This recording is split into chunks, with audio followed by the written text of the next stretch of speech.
Facebook लाइभमा जोडिनुभएका साथीहरुमा मेरो चाहिँ नमस्कार भन्न चाहन्छु। यो विश्व महामारी कोभिडले अहिले महामारी रूप लिएको अवस्थामा नेपालमा पनि बिस्तारै बिस्तारै यो पनि बढ्ने क्रममै छ। यो सबैलाई जानकारी भएकै कुरा हो। तर त्यो भन्दा पनि ठुलो महामारी हाम्रो देशमा अहिले आइपुगेको छ र त्यो तपाईहरुलाई पनि जानकारी भएकै कुरा हो। मलाई एउटा सचेत नागरिकको हिसाबले मलाई पनि आज यो फेसबुक लाइभमै बोल्न मन लागेको छ र केही कुराहरू राख्न गइरहेको छु म। किनकि हाम्रो यो कुनै पनि व्यक्ति एउटा सचेत नागरिक भइसक्यो भने त्यसको पनि एउटा राष्ट्रप्रति, समाजप्रति, आफ्नो गाउँ परिवार सबैप्रति त्यत्तिकै जिम्मेवार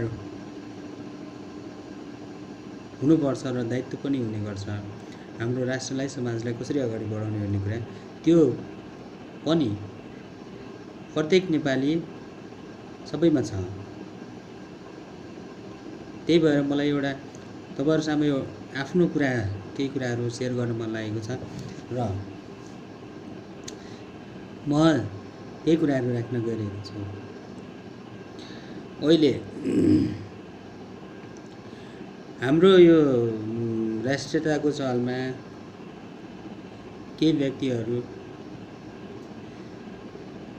यसरी लागेको देखियो कि जो व्यक्तिलाई यस देशमा बस्नको लागि कुनै नैतिक अधिकार छैन, तिनीहरूलाई नैतिक अधिकार छैन। यहाँको राजनीति गर्ने अधिकार छैन, बस्नको लागि अधिकार छैन। नेपालमा बस्ने अनि धोतीहरुका गाना गाउने, धोतीका गाना गाउने यहाँ बसेर नेपालमा बसेर तिनीहरूलाई अधिकार छैन। मूलतः अहिले सबैभन्दा गम्भीर रूपमा मेरो विचारमा यो राष्ट्रकै दुःखद दुर्भाग्य नै मान्नुपर्छ। नेपालमा केही व्यक्तिहरू यस्ता व्यक्ति थिए जो हाम्रो समाज, गाउँ, घर सबै मान्छेले तिनीहरूसँग आश गर्थे। ती मान्छेहरू अहिले चाहिँ धोकेबाजको रूपमा देखेका छन्। तिनीहरू अहिले शैतानको रूपमा देखेका छन्। मैले तिनीहरूलाई शैतानको रूपमा व्याख्या गर्ने गर्छु, जसले नेपालमा रहेर अरूको गुणगान गाउने गर्छन्। ती व्यक्तिहरूलाई नेपालमा राजनीति गर्ने कुनै नैतिक अधिकार छैन।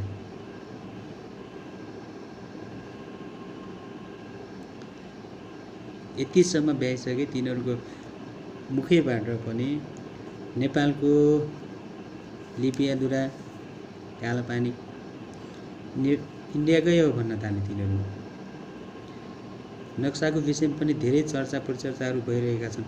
याद गर्नुहोस्, नक्साको विषयमा तपाईहरु धेरै चाहिँ टिका टिप्पणी नगर्नुहोस्, किनकि कुनै पनि जल, जग्गा, जमिन आपनत्व हुनको लागि हामीलाई चाहिँ मेन आधार, मुख्य आधार भनेको नक्सा नै हो। यदि नक्सा भएन भने हामीले कुनै पनि आधारमा त्यसलाई आफ्नो हो भनेर दाबी गर्न सक्ने आधार नै खडा हुँदैन। आफ्नो हो भन्ने आफूले दाबी गर्ने कुनै आधार नै हुँदैन, नैतिक अधिकार नै हुँदैन। जब यो सरकारले नक्सा जारी गर्यो, देश विदेशमा रहेका नेपालीहरू पनि विभिन्न थरीथरीको कुराहरू गरेर मजाकको रूपमा लिनुभएको छ। मजाकको रूपमा लिनुभएको छ। त्यो मजाकको रूपमा नलिदिनु हुन म अनुरोध गर्न चाहन्छु। म कुनै पनि दलको पक्ष विपक्ष लगेर बोल्ने अवस्थामा छैन, किनकि यो राष्ट्रियताको सवालमा हाम्रो राष्ट्रियताको सवालमा यदि राष्ट्र रह्यो भने हाम्रो देशको कुनै पनि दलहरू रहन्छ, नेताहरू रहन्छन्, राजनीति रहन्छ, सबै कुराहरू राष्ट्रमा नै निर्भर भएको हुन्छ। यदि हामीसँग राष्ट्र नै छैन भने के को दल हामीसँग हुन्छ? कुनै पनि दल बाँकी हुँदैन। यहाँ कुनै पनि दलका नेताहरू हुँदैन नि यहाँ जब राष्ट्र नै रहँदैन भने। मलाई एउटा कुरा के लाग्यो भने जब नेताहरूले नेपालमा धेरै किसिमका आन्दोलनहरू गर्यौँ भन्ने गर्नुहुन्छ, उहाँहरूले धेरै आन्दोलन गर्नुभयो देश र जनताको लागि भन्नुहुन्छ, जहिले पनि देश र जनता देश र जनता देश र जनता, सधैँ देश र जनताको लागि मात्रै भन्ने गर्नुहुन्छ। अहिले आएर प्रष्ट भएको छ, जब नेपालमा प्रधानमन्त्री हुन्छ त्यसपछि इन्डिया गएर कुरुक्क पारी त्यहाँ हस्ताक्षर गराइन्छ भन्ने सुन्नमा पनि अलिअलि सुन्नमा आएको कुरा।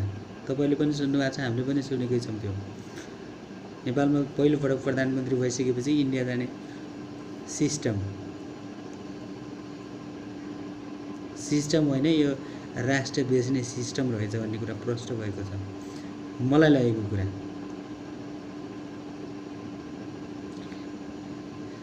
लिबियाधुरा कालापानीको जो नक्साको विषय छ, जो नेपालको हो भन्ने विषय छ, त्यो कुरा 2018 सालसम्म पनि रहेछ, 32 सालसम्म पनि रहेछ, तर त्योभन्दा पछाडिको भागमा त्यसलाई मेटाइएको रहेछ। यो मेटाउनुको अर्थ यो रहेछ कि तिनीहरूले नेपालको नक्सा यिनी जनताको लागि देशको लागि केही गर्छौँ भन्नेहरूबाट यस्तो किसिमको कामहरू भएको रहेछ। प्रष्ट भयो यो, हामीले चाहिँ बुझ्न सक्छौँ। नेपालमा प्रजातन्त्रको नाममा आफ्ना देशको भूमिहरू गोप्य रूपमा बेच्ने, कागज गर्ने, यहाँ आएर हामी जनताको लागि केही गर्यौँ भन्ने, अनि इन्डियाले बिस्तारै बिस्तारै आफ्नो प्रभुत्व जमाउन थालिसक्यो भने यहाँ चाहिँ राष्ट्रवाद, राष्ट्रको लागि हामी केही गर्न चाहन्छौँ भनेर फ्याँक्ने। याद गर्नुहोस्, अबको जनता लाटो छैन, अबको जनता लाटो छैन। तपाईँहरूले जति सिधा तरिकाले सोच्नु भएको छ त्यति जनता लाटो पनि छैन।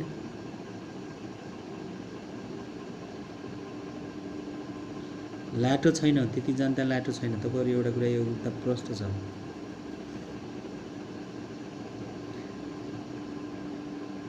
भोलिका दिनहरू यस्ता पनि आउन सक्छन् कि यदि अहिले हामीले गल्ती गर्यौँ भने त्यसको नातिले पनि दुःख पाउने दिन आउन सक्छ। याद राख्नुहोस्। मलाई सबैभन्दा दुःख लागेको कुरा के हो भने जब राष्ट्रियताको मुद्दा आउँछ, हाम्रा यहाँ केही व्यक्तिहरू जसलाई राष्ट्रले, समाजले, देशले केही आश गरेको थियो, ती व्यक्तिहरूबाट गम्भीर त्रुटिहरू भइरहेका छन्। तिनीहरूबाट आश गरेका व्यक्तिहरूबाट त्रुटि गल्तीहरू भइरहेको छ। तिनीहरूबाट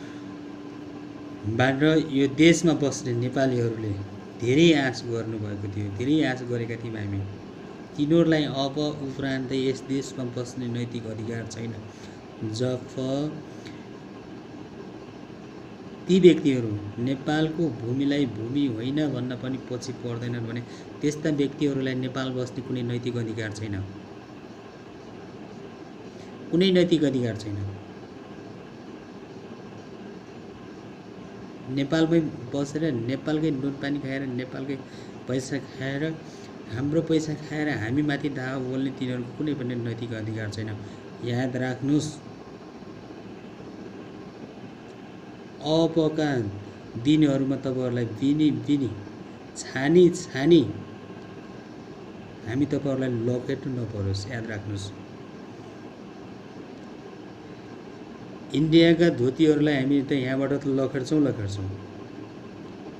जब हाम्रो अस्मितामाथि धावा बोल्ने मान्छेलाई हामी यहाँबाट लखेट्छौँ। ढुकाउनुहोस्, यो कुनै 21औं शताब्दीको आणविक युद्धमा पनि नेपालीहरू कम छैन, नेपालीहरू कम छैनन्। कुनै पनि हालतमा कम छैनौँ हामी।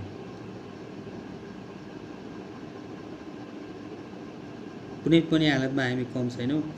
नेपालीहरू एक ढिक्का हुन आवश्यक छ यो राष्ट्रियताको मुद्दामा। यहाँ दलको नाममा केही कुपुत्रहरू, केही शैतानहरू, ती शैतानहरूले बास गरेका रहेछन् नेपालमा। जब ती शैतानहरूलाई हामी लखड्दैनौँ तबसम्म यो देश बन्दैन। देश बन्नको लागि प्रत्येक व्यक्तिको मनबाट परिवर्तन हुन आवश्यक छ। प्रत्येक व्यक्तिको मन परिवर्तन हुन आवश्यक छ। हामीले खालि नारा लगाएर मात्रै यो देश परिवर्तन हुँदैन। एउटा कुरा यो याद राख्नुहोस्,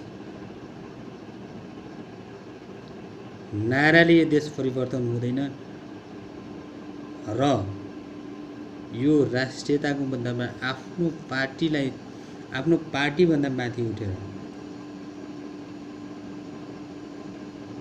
एक ढिक्का भएर हेर्नुहोस् र मात्रै तपाईँहरूको भलाइ छ। यदि एक ढिक्का हिँड्नु भएन भने, राष्ट्रियताको मुद्दामा एक ढिक्का भएर हिँड्नु भएन भने तपाईँहरू जस्ता शैतानहरूको यो देशमा अब काम छैन। यो देशमा अब कुनै नैतिक अधिकार छैन तपाईँहरूलाई बस्नको लागि।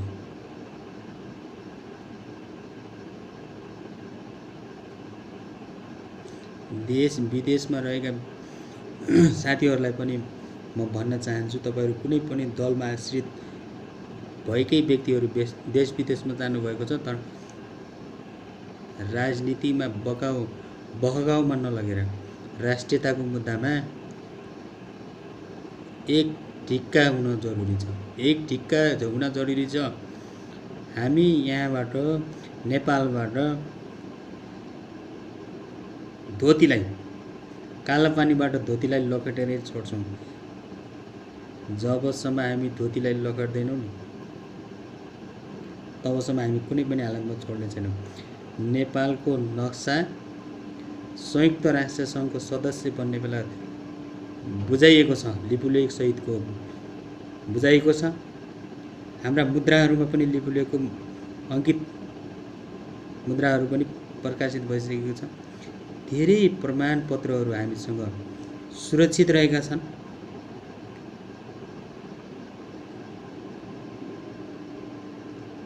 धेरै प्रमाणपत्रहरू हामीसँग सुरक्षित रहेका छन्।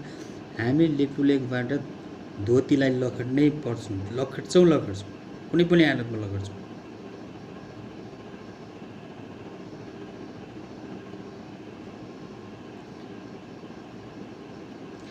नक्सा कोरेर मात्र हुँदैन। यहाँ धेरैजना व्यक्तिहरूबाट, धेरैजना नेपालीहरूबाट एउटा दुःखद कुरा मान्ने गर्छु मैले।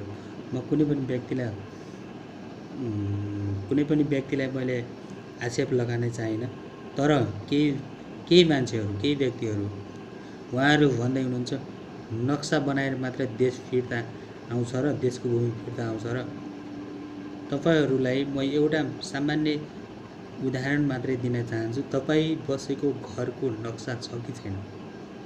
तपाईँ नक्सा बिना तपाईँको जग्गा नाफ्यो कि नाफिएन?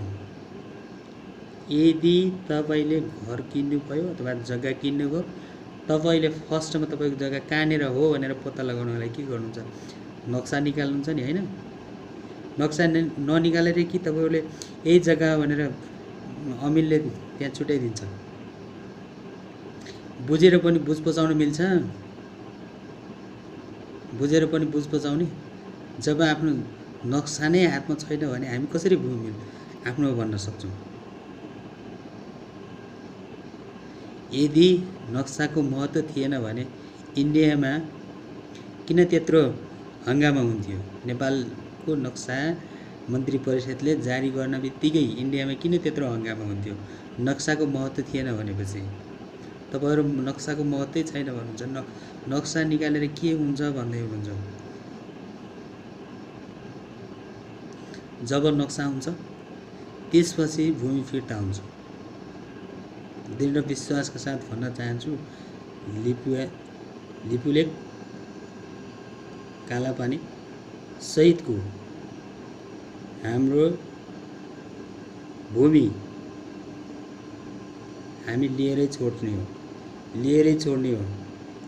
साथीहरू, म तपाईँहरूलाई यो अनुरोध गर्न चाहन्छु, राष्ट्रियताको मुद्दामा एक ढिक्का भएर हिँड्न म तपाईँहरूलाई सुझाव सल्लाह दिन चाहन्छु। कुनै पनि देशको राष्ट्रियता त्यस देशका जनतामा निहित भएको हुन्छ। जब जनताहरू एक ढिक्का भएर आवाज बुलन्द गर्छन् त्यसपछि राष्ट्रियता बलियो हुन्छ।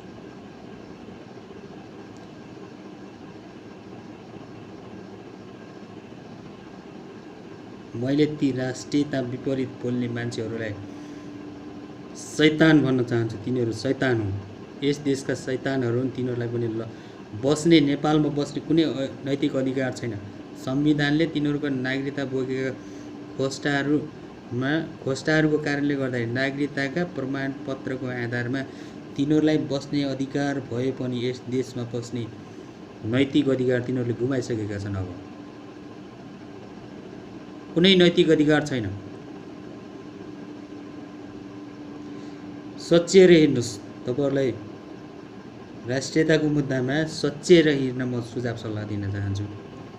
यदि यस देशमा बसेर कुनै राजनीति गर्ने मन छ भने, जनताको सेवा गर्नको लागि तपाईँ चाहिँ राजनीतिमा लाग्नु भएको छ भने र यस देशको राष्ट्रको लागि तपाईँले केही काम गर्न चाहन्छ भने एक ढिक्का हुनुहोस् र मात्रै हामी चाहिँ राष्ट्रियताको मुद्दामा बलियो हुन्छ। इन्डिया धेरै गलिसकेको छ अहिले। इन्डिया नेपालीसँग इन्डिया धेरै गलिसकेको छ। हिजो अस्ति जब नेपालले नक्सा जारी गर्यो, आज नक्सा जारी गरेको पनि लगभग एक हप्ता पूर्ण आइसकेको छ। अबको 15 दिनभित्र इन्डिया पुरै ब्याक भइसक्नेछ। यो म ठोकुवा साथ तपाईहरुलाई भन्न चाहन्छु।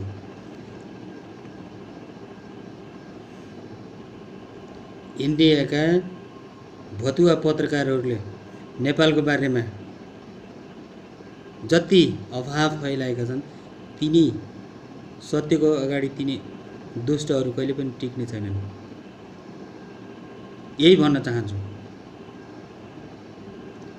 हामी राष्ट्रियताको मुद्दामा कुनै पनि दल विशेष होइन, व्यक्ति विशेष होइन, एक हुनै पर्छ। म यति भन्न चाहन्छु।